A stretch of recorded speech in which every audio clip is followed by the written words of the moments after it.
Évora, 2 de novembro de 1959. Hora aproximada, meio-dia. Dois objetos estranhos são observados a sobrevoar a cidade. Após a sua passagem, muitos évorenses testemunham um fenómeno insólito e inexplicável.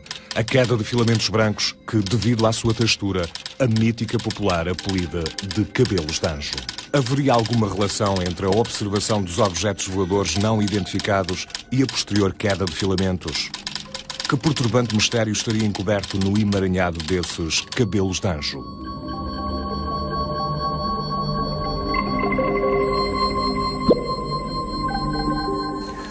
O caso de Évora, nos finais da década de 50, protagonizou um dos casos mais intrigantes e, quiçá, mais bizarros no âmbito da fenomenologia aérea não identificada em Portugal. Para além da presença de um objeto aéreo bem identificado em pleno meio-dia, local, a presença maciça de uma massa imensa de filamentos brancos que caíram sobre a cidade veio trazer um novo cambiante a este tipo de ocorrência. Sobre esta ocorrência, o professor Joaquim Guedes do Amaral, à data diretor da Escola Industrial e Comercial de Évora, que presenciou todos estes fenómenos insólitos, escreveu um relatório que ficou oculto durante quase 20 anos. Que segredo inquietante guardaria esse relatório? Para percebermos melhor todos os acontecimentos que levaram à sua elaboração, vamos recuar no tempo, até ao dia 2 de novembro de 1959. Aquele dia estava magnífico. No céu não havia uma única nuvem e a visibilidade era excelente.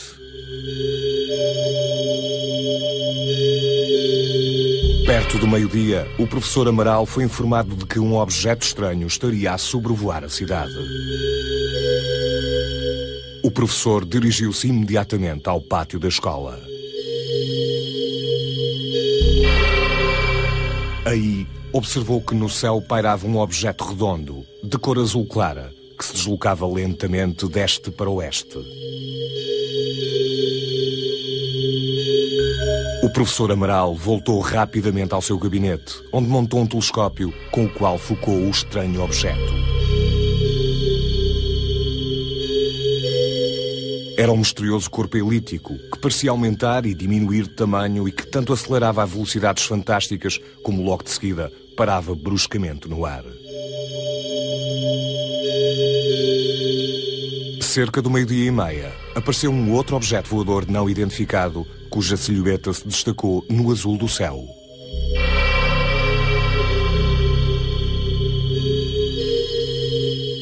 O novo objeto parecia ter um tamanho colossal e dava a estranha sensação de possuir um movimento ondulatório, semelhante ao de certas espécies marinhas que habitam nas grandes profundezas oceânicas. Pouco tempo depois, os dois objetos ganharam rapidamente altura e desapareceram, como se tivessem sido apagados do céu. Os presentes no pátio da escola viram então estupefactos como, de grande altitude e verticalmente, caíam do céu numerosos filamentos de cor esbranquiçada que formavam pequenos emaranhados e que popularmente ficaram conhecidos pelo nome de cabelos de anjo.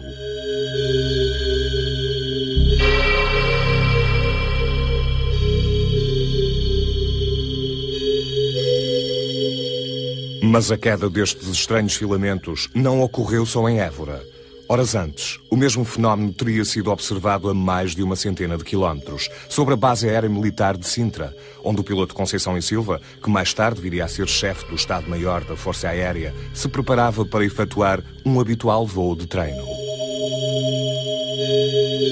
No dia 2 de novembro de 1959, estava eu com os meus camaradas pilotos na base de Sintra. Na placa estava um dia de sol maravilhoso, frio, muito frio, às 8 da manhã. Estávamos à espera de ir fazer os nossos voos. E a certa altura começam a cair uns filamentos do céu que pareciam teias de aranha. A gente achou aquilo muito esquisito, não há aranhas no céu, pelo menos que eu saiba, não é? E esses filamentos caíam-nos nas mãos e com o calor das mãos começavam-se a derreter, desapareciam. A gente achou aquilo esquisito, comentou e tal, o que será isto, o que não será e tal, mas entretanto fomos fazer os nossos voos e nunca mais nos lembrámos disso. Mas enquanto em Sintra a queda de filamentos só durou alguns minutos, em Évora continuaram a cair durante quase 4 horas, cobrindo os telhados da escola e das casas de toda a cidade. Tal facto permitiu que alunos, professores e demais habitantes da cidade apanhassem aquela substância pegajosa, semelhante a novelos de finas teias de aranha. O professor Amaral também recolheu alguns desses filamentos, com os quais preparou algumas lamelas para os submeter a uma análise mais profunda. E qual não foi o seu espanto quando, ao observá-las ao microscópio, viu algo de incrível, algo que nunca tinha imaginado encontrar e que iria mudar a sua vida para sempre. Envolto naqueles filamentos estava um minúsculo e estranho ser. Tinha pouco mais de 4 milímetros de comprimento e era formado por um núcleo central de onde saíam 10 tentáculos, envolvidos por uma substância gelatinosa, transparente e ligeiramente amarelada.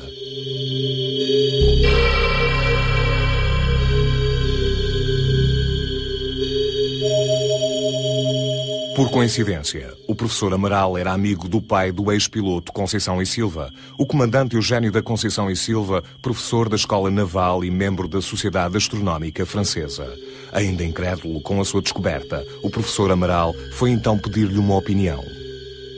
O Dr. Amaral era visita de casa do meu pai, ia lá frequentemente a discutir com ele assuntos de astronomia, etc.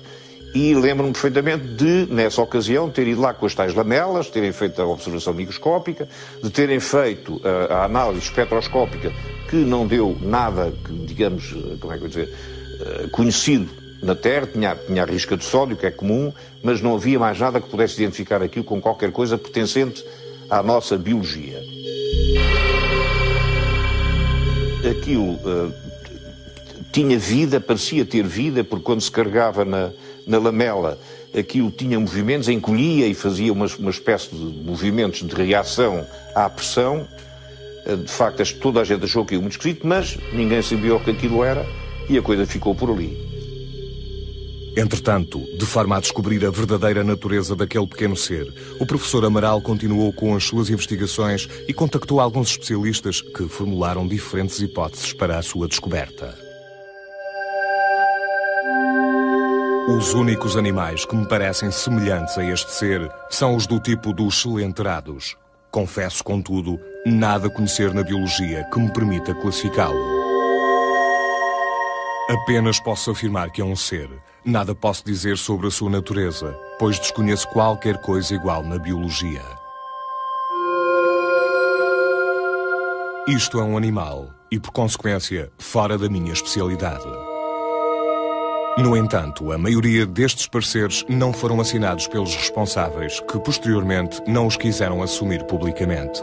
Este facto acabou por gerar alguma polémica no meio científico, bem como algum descrédito à idoneidade do professor Amaral. A insólita descoberta acabou por transformar a vida do professor num verdadeiro calvário. O seu interesse científico pelo desconhecido e as suas fortes convicções encontraram assim uma barreira na sociedade conservadora daquela época. Face a tantos dissabores, o professor Amaral decidiu então entregar o pequeno ser à custódia da Faculdade de Ciências de Lisboa, onde pensou que iria ser finalmente descoberta a sua verdadeira natureza. Mas, inesperadamente, em 1978, ocorreu um terrível incêndio nessa mesma faculdade que fez desaparecer aquela preciosa amostra, apagando-se assim qualquer nova possibilidade de análise da apelidada criatura de Évora.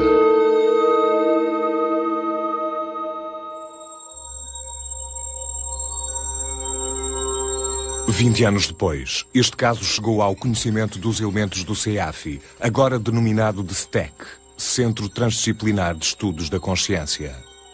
Nós tivemos conhecimento do caso através de um recorte que até tenho aqui comigo, publicado no Jornal de Évora, o Diário Ilustrado, em 1960. Um disco voador largou sobre Évora seres microscópicos e desconhecidos. A Faculdade de Ciências não consegue identificar o habitante do espaço.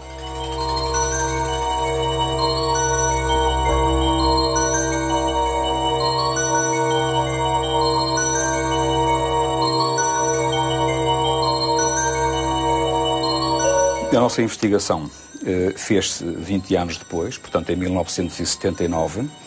Fomos ao local, à Escola Preparatória Andrade Rezende, que outrora tinha sido a escola técnica mais conhecida por Escola Industrial e Comercial de Évora.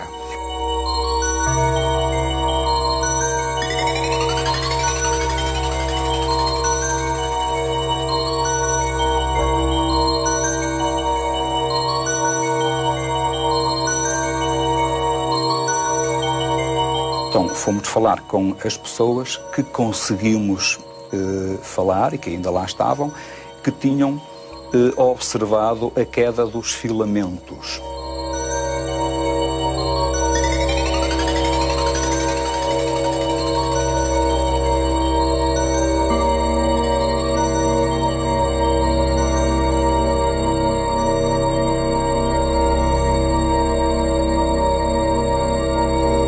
Foram a Évora, entraram em contacto com o autor do relatório, cuja cópia tenho aqui comigo, e de forma muito relutante, porque todo este caso tinha trazido muitos dissabores, ele condescendeu em que se fizessem cópias quer das fotografias, quer do relatório que ele tinha produzido. E o que este relatório descreve é a observação do que em princípio parecia ser um objeto de forma lenticular que passou sobre a cidade de Évora, que foi observado pelo autor do relatório e por mais alguns colegas através de um telescópio. No dia 2 de novembro de 1959, sobrevoaram a cidade de Évora 2 ou mais objetos aéreos não identificados que pareciam deslocar-se a grande altitude e possuir consideráveis dimensões. Tais objetos, quer pela sua forma, quer pelas caprichosas trajetórias dos seus movimentos, não poderiam confundir-se com aviões, balões-sondas ou quaisquer fenómenos astronómicos ou meteorológicos conhecidos. E após a sua passagem, e durante a sua passagem também, houve uma queda de filamentos que foram recolhidos na escola de Évora. Coincidindo com a passagem dos objetos aéreos não identificados, começaram a notar-se no céu, pouco depois de meio-dia, numerosos filamentos que caíam de grande altura e quase verticalmente. E será que havia alguma relação entre a observação dos objetos aéreos não identificados e a posterior queda de filamentos? Para o professor Amaral, é claro no seu espírito que havia uma relação causa e efeito, uma relação direta da passagem dos engenhos, estranhos engenhos, ele chamava-lhe discos voadores mesmo, e a queda dos filamentos. Entretanto, foi obtido um apoio oficial por parte das autoridades militares para a realização de uma investigação sobre o caso de Évora. Nós pedimos à Força Aérea Portuguesa, na pessoa então do chefe do Estado-Maior da Força Aérea Portuguesa, o general Lemos Ferreira, um inquérito à veracidade ou não dos factos ocorridos. Ele chamou nessa altura ao seu gabinete na altura subalterno que tinha, que era o futuro general Conceição e Silva. E eu disse, não, o Dr. Amaral eu conhecia, era uma pessoa credível, era um homem interessado pelos assuntos de ciência, muito dedicado à astronomia e o relatório dele, que eu na altura não conhecia, o relatório, mas mostraram na altura, o relatório dele parece-me ser equivaler precisamente àquilo que eu assisti, à parte que eu assisti, não é? Que foi o contato com o meu pai. Das minhas recordações acerca das visitas do Dr. Amaral à casa do meu pai, do seu interesse pelos assuntos astronómicos, da sua seriedade como pessoa, sou levado a concluir que o documento em questão é digno de todo o crédito. Portanto, ele foi uma testemunha, descreveu, passou a escrito, assinou, consta também das nossas recolhas que fizemos, e testemunhou a veracidade deste relatório. E foi averbado pela Força Aérea Portuguesa que, embora não enveredando por áreas científicas que não seriam da sua competência, nada tinha a obstar quanto à credibilidade dos factos e das testemunhas que compunham este relatório.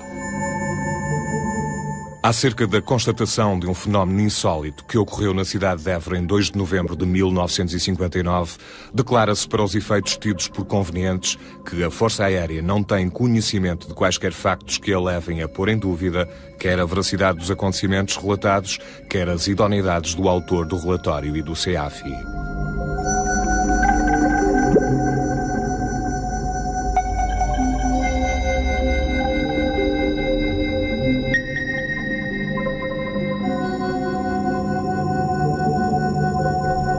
Mas afinal, o que é que realmente seria aquele estranho ser microscópico encontrado entre os filamentos que caíram sobre a cidade de Évora em 1959?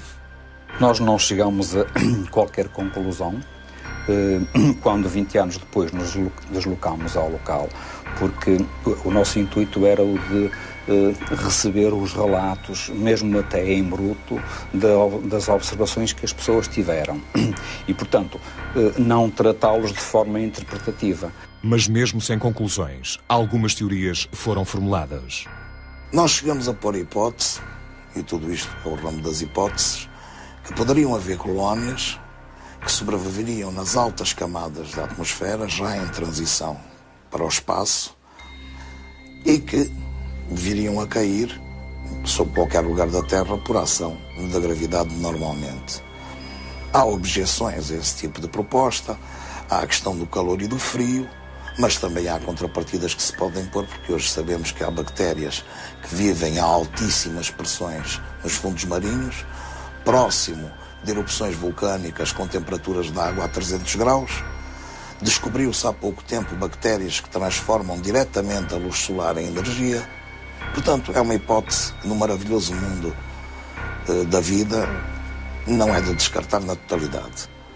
Outros autores sustentam que não seria bem da ordem do reino animal, mas sim do reino vegetal. Quer pela sua constituição, por alguns parâmetros que o relatório contém, ou também é uma hipótese viável.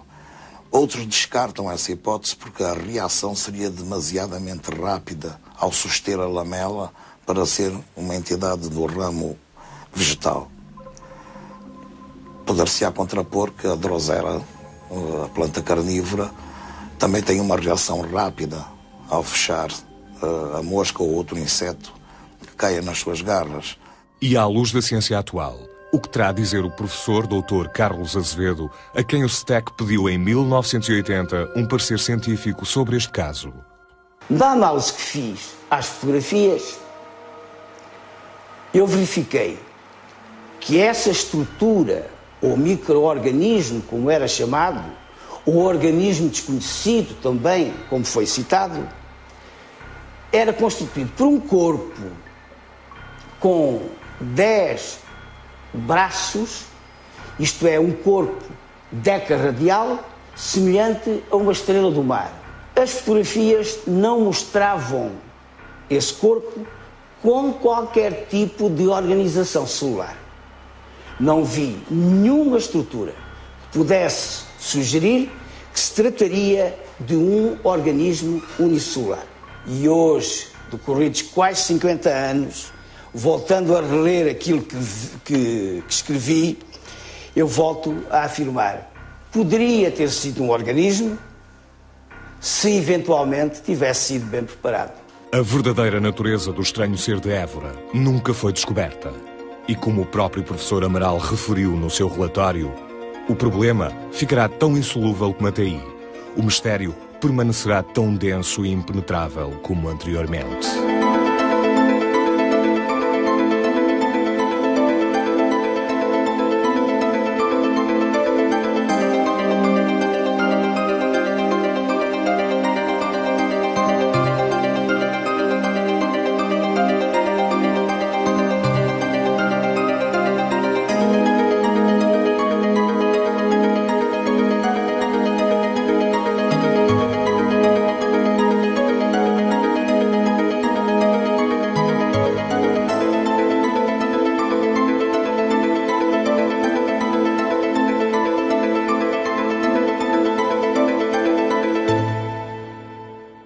Como vimos, o caso de Évora apresenta nuances importantes e significativas que, naturalmente, suscitaram o interesse, ainda que muito discreto, como vimos, com vários incidentes de percurso, por parte dos nossos investigadores, particularmente da Faculdade de Ciências de Lisboa.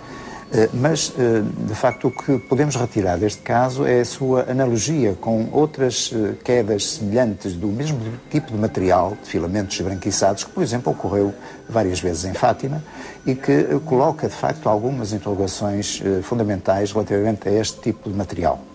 O que fica das análises dos biólogos, enfim, dos parceiros da zoologia e dos parceiros científicos em geral, é, de facto, também um grande ponto de interrogação. O que me parece importante, de facto, é todo o processo, todo o investimento que foi feito na época, apesar das condições difíceis, enfim, de algum secretismo, de algum temor, de algum receio no meio científico, mas que felizmente acabaram por ser passíveis de análise, embora tardiamente e infelizmente sem acesso direto ao principal, digamos, protagonista deste caso, o pequeno e estranho ser microscópico.